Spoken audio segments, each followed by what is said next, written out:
I'm at a rap till tell them all just stand down to the cup goal and the stands clear. I've been out running top gunning competition, they know who the man here. I can never fail, I can never fall, count it up without a cashier. And last year was real 25, I'm a fast on they heels. Built the last, never last up the gear, hit the gas, I'm a mash till a meal. I can't be lacking till it's sealed, cause this too extravagant to chill. I ain't missing no games, roll game. Watch me. आज का session was word नहीं मिल रहा है मेरे को, gold. आज का session gold था। थ्रू आउट द सेशन मैं कोई सेकंड थॉट था ही नहीं दिमाग में। मैं सेट लगा रहा था तो सेट के बारे में सोच रहा था, और सेट खत्म होते ही नेक्स्ट सेट के बारे में सोच रहा था, और कोई दूसरा थॉट कुछ भी नहीं दिमाग में। एंड एक और चीज़ रियलाइज़ हुई जिसकी वजह से आज पंप भी ज़बरदस्त आया, और बहुत ना फुल और टाइट फील हो रही थी बॉडी आज मेरे को, जो यूजुअली नहीं होती है। और आज सच कुछ डिफरेंट नहीं है। आज मैंने खाने में भी कुछ चेंज नहीं करा है ना, कुछ भी नहीं। सिर्फ एक डिफरेंस था जिससे बहुत फ़र्क लगा मुझे। तो मैंने हुडी नहीं उतारी थ्रू आउट द सेशन। और होता क्या है, वीडियोस के लिए मैं बार बार हुडी उतार लेता हूँ, और बॉडी उस टाइम पे ना ठंडी हो जाती है, और आज मैंने वो होने ही नहीं दिया। तो अब से एकदम पैक होके आएंगे, और जो वर्कआउट का पर्पज़ है ना वो पूरा करेंगे। और फिज़िक ऐसा करूँगा, वर्कआउट पूरा ख़त्म करके जैसे सैमसुलेक करता है। ट्रेनिंग के टाइम ट्रेनिंग, और पोजिंग के टाइम फिज़िक दिखाना, उसके बीच में कुछ नहीं। बेटर रहेगा रिजल्ट्स के लिए। बाकी मज़ा आ गया आज। तो the topic of the day is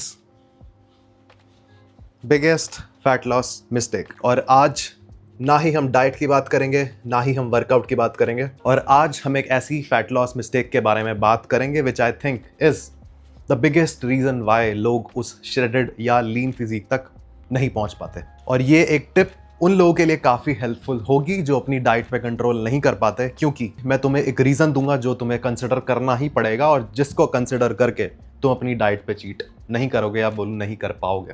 अब क्या बोलना है, आ जाओ बोर्ड पे। तो आ जाओ बोर्ड पे। तो शुरू करते हैं आज की क्लास। मान लो ये है हमारी मेंटेनेंस कैलोरीज। इससे हम ज़्यादा खाएंगे तो वेट पुट ऑन होता है, इससे कम खाएंगे तो वेट लूज़ होता है। अब ये बात सबको पता है, बट अब गड़बड़ कहाँ हो रही है, और मुझे लग रहा है ये हो रही होगी क्योंकि मैं भी बहुत करता हूँ। तो आ जाओ 1 5। अब मान लो क्या, ये हैं हमारे डेज। ध्यान से समझना, ये तुमने समझ लिया ना तो मज़ा आ जाएगा तुम्हें। एक एक को पकड़ते हैं। ग्लाइकोजन पकड़ा हमने, हमारा ग्लाइकोजन का लेवल कुछ यहाँ है डे 0 पे। हमने डाइट कम करी, वो कम होता गया, और ये चल रहा है ग्राफ। और एक्चुअल में जो 2-3 दिन वेट कम होता है ना, वो एक्चुअल वेट कम नहीं होता है, वो ग्लाइकोजन डिप्लीट हो रहा होता है मसल से, बॉडी से, और हर ग्लाइकोजन 3 से 4 ग्राम ऑफ पानी होल्ड करता है। वो बस वाटर वेट कम हो रहा होता है। ऑल्दो फैट भी लूज हुआ होगा, बट मोस्टली वाटर वेट कम होता है इनिशियल 2-3 दिनों में। अब एक ऐसे ही हाइपोथेटिकल एग्जांपल ले रहा हूँ। मान लो शुरू के 3 दिन में हमारा 100 ग्राम फैट लूज हुआ, तो अगले 3 दिन में वो 100 नहीं होगा, वो 200 या मे बी 300 भी हो। मैं ऐसा क्यों कह रहा हूँ, क्योंकि यहाँ तो ग्लाइकोजन भी डिप्लीट हो रहा था, बट एक स्टेज ऐसी आएगी जब ग्लाइकोजन अच्छा खासा डिप्लीट हो जाएगा, तब फैट ज़्यादा बर्न होना शुरू हो जाएगा। और ये फेज थोड़ा ना डरावना भी होता है, क्योंकि मसल बनाए, ये मसल है, क्योंकि मसल हमारी ना थोड़ी सी श्रिंक हो जाती है। श्रिंक इसलिए क्योंकि ग्लाइकोजन चला गया, पानी कम हो गया, तो वो छोटी दिखने लगती है, साइज उतना ही रहता है उसका। अब मस्त फैट लॉस हो रहा है, बट अब गड़बड़ कहाँ आती है, जो मैं भी करता हूँ। और मैं ये शेयर इसलिए कर रहा हूँ क्योंकि मैं भी करता हूँ, तो मुझे लग रहा है सभी करते होंगे। छठे दिन हमारा मन कर गया आज खा लेते हैं, कल से फिर डाइट शुरू कर देंगे। तो अब गड़बड़ यही हो जा रही है कि छठे दिन तुम्हारा ग्लाइकोजन बढ़ गया, और दिक्कत ये आएगी अगर तुमने खा लिया ना अच्छे से, तो जितना ग्लाइकोजन स्टोर हमारा इनिशियली हो रहा था ना, उससे बहुत ज़्यादा हो जाएगा। इतना स्टोर हो गया, मान लो कुछ भी ऐसी एग्जांपल ले रहे हैं, मान लो ग्लाइकोजन हमारा यहाँ चला गया।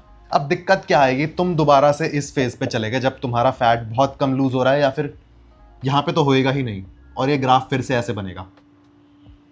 और इस फेज में आने में तुम्हें 3 दिन लगे थे ना, ज़्यादा फैट बर्न वाले फेज में, और इस लेवल पे दोबारा ग्लाइकोजन आने में बहुत टाइम लग जाएगा, और ये फेज हमारा एकदम बेकार हो गया, कूड़ा हो गया। कैसे? क्योंकि हम दोबारा से लो फैट बर्निंग वाले फेज में चले गए, लो फैट बर्न। और ऐसा भी हो सकता है क्योंकि हमने भर के खा लिया, तो उस दिन हमारी बॉडी फैट गेन भी कर ले, क्योंकि उसको अपना सर्वाइवल देखना है, उसको मतलब नहीं है तुम्हें ये फैट बर्न से। और ऐसा भी हो सकता है कि ये गड़बड़ अगर फ्रीक्वेंटली हो रही है, तो तुमने जिस फेज पे से फैट बर्न करना स्टार्ट करा था, तुम उससे भी ऊपर पहुंच जाओ, तुम्हारा बॉडी फैट और भी बढ़ जाए, और साथ साथ मसल भी कम हो जाए। एंड अब इसमें खिचड़ी बहुत बन गई। हम डाइट पे स्टिक कर भी रहे हैं, और जब नहीं कर रहे हैं तो उससे बहुत काम खराब हो रहा है। समझ आ गया? ग्लाइकोजन इसको मिटाते हैं अब पकड़ते हैं फैट को और मसल को। तो अब होगा क्या, इनिशियली हमारी बॉडी बहुत कम फैट बर्न करेगी क्योंकि हमारे पास स्टोर्ड एनर्जी है ग्लाइकोजन की फॉर्म में, तो वो as a energy source use हो रहा है। बट एक बार ग्लाइकोजन कम हो गया तो फैट बर्न होने लगेगा और वो होता जाएगा होता जाएगा होता जाएगा होता जाएगा। और मान लो कितने 4 दिन हमने सही से डाइट करी, वो कम हो रहा है हो रहा है हो रहा है, फिर हमने दोबारा काम खराब कर दिया, एक ही दिन बढ़ गया ग्लाइकोजन और पहले से ज़्यादा स्टोर हो गया। ये हो गया ग्लाइकोजन। अब पता है क्या हो रहा है, ये जो दिन है ना 2 दिन, ये खराब हो रहे हैं बिल्कुल ही।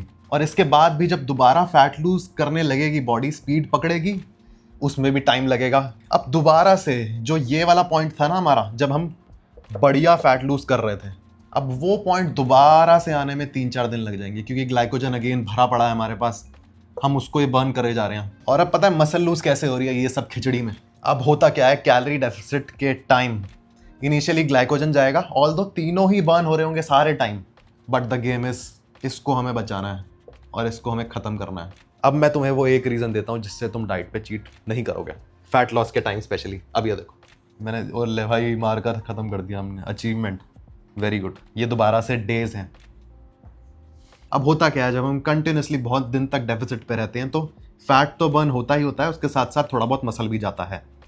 मान लो हमारा मसल ऐसे कुछ बर्न होना शुरू हुआ और वो धीरे धीरे करके ना बर्न होता जा रहा है होता जा रहा है होता जा रहा है, थोड़ी बहुत एनर्जी बॉडी मसल से भी ले रही है। इसीलिए बोला जाता है कि ये जो कट का ड्यूरेशन है ना, इसको 2-3 महीने से ज़्यादा नहीं करो। जितना ज़्यादा करोगे ना उतनी मसल कम होती जाएगी होती जाएगी और होती ही जाएगी। 6 महीने में तो पता नहीं कितना लूज हो जाएगा। अब आते हैं फैट पे।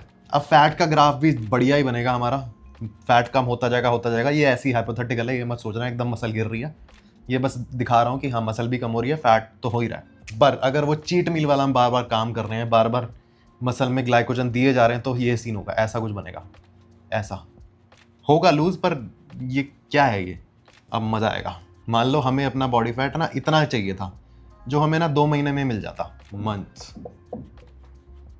2 महीने फैट लूज करते करते हमारे पास इतनी मसल भी बची हुई है अभी।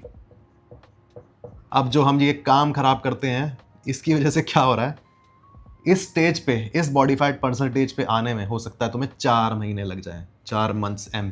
कोई बोलेगा चलो ठीक है कोई नहीं, 4 महीने लग रहे हैं तो क्या हुआ, पर दिक्कत कहाँ आ रही है, तुम्हारा मसल तो कंटिन्यूसली लूज हो ही रहा है भाई, उसको भी तो बचाओ। जितना मसल लूज होना चाहिए था इतना ही, वो डबल लूज हो जाएगा डबल टाइम में। अब हमें करना क्या, इसको बचाना है और इसको पेलना। क्या कैसे समझा रहा हूँ मैं दोबारा यार, बदतमीज। ये क्या है, वाई कैसे लिखते हैं, वाई कैसे भूल सकता हूँ मैं, डी मेरा नाम है भाई, आई वाई से तो